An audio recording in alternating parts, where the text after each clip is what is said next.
Good afternoon. Welcome to another installment of Make It Make Sense.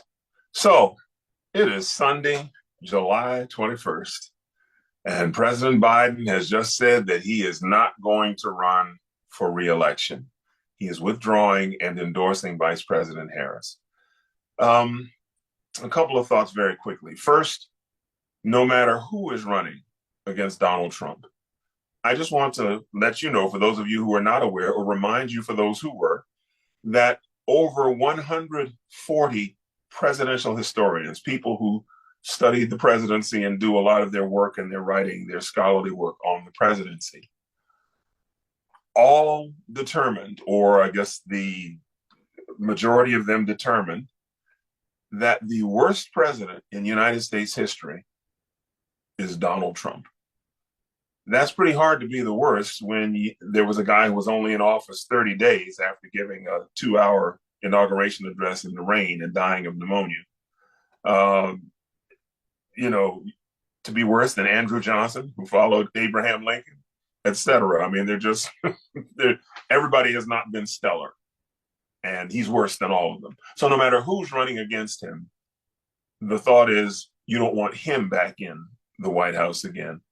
When somebody shows you who they are, believe them. And all of the chaos and madness that was a part of his term last time, that 40 out of 44 of the people that served in his administration last time refused to support him.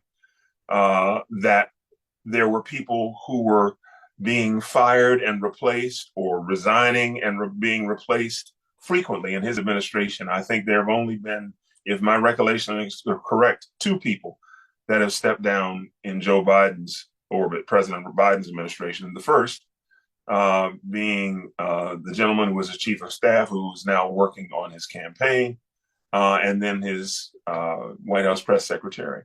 Everybody else, all the cabinet secretaries, have stayed and been on their grind getting the work done. So, one final thought.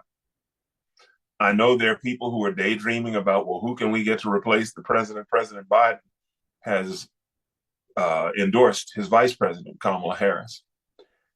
And you just need to know that if somebody decides, well, we're going to leapfrog over the vice president who's been in the White House with the president the last 3.5 years on her grind, getting the work done,